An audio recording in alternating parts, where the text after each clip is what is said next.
classical projects that then can't be financed. And I want that's a technical I want Dennis to come in because he's been waiting to do that for a while.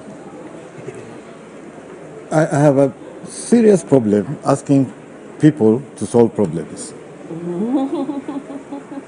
The whole point of this whole budget process is that we go to Kenyans and we say, what are the issues that are facing you?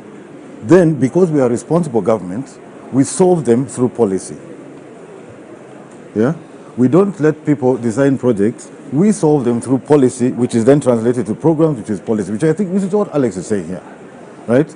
We need to get this understanding of government proper, that people tell us what the issues are, we translate those into policy, then policy goes into programs and projects. Budgets. People and then budgets. That is the correct order of things. We've mixed it up. In a bottom-up, in a top-down, in a top-down. In a holistic. Step-down, top-down economics has not worked. No, in a holistic way. Top-down economics has not worked. No. Kenya has very high inequality. No, this is not about bottom-up or top-down. It is not top-down. It is not top-down because the point really is...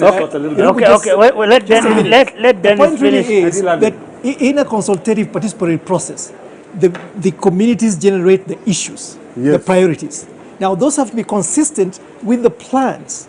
We looked at the Bolivia system. They have a two-track system. They have a policy system and they have a project prioritization system. And you set up the process so that you can balance the issue that you're raising. But the point is, you do not have public participation, and then government or politicians come and torpedo the wishes of the public. Houghton had a question. Perhaps we can listen. I have a comment. I think, having been in a number of county level conversations in my own community, one of the things that I really find frustrating is that we are asked, what do you want? And then you get a laundry list, right? Exactly. Now, what people don't tell you is what is available in the budget envelope.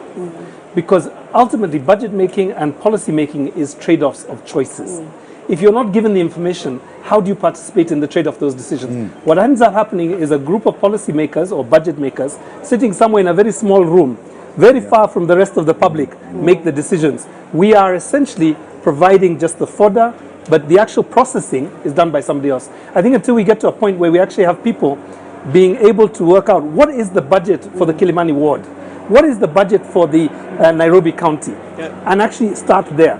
What do we want to provide? Let us make the choices and then have the budget makers essentially formulate the budgets so that essentially we can hold them accountable to that. That's the problem.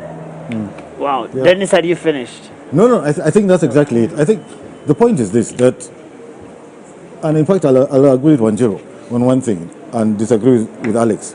This is why devolution is important. Devolution is important because we are now starting to realize that the most important person for me is my guy at the ward. Yeah, the MCA. My MCA. Then maybe my MP, maybe my governor, and actually this thing we're sitting about doing here is the last one. Let's be honest. Yeah? I'm more interested in my But we get it. I mean, many people would say that Dennis, don't get me wrong. the stakes usually appear higher up here.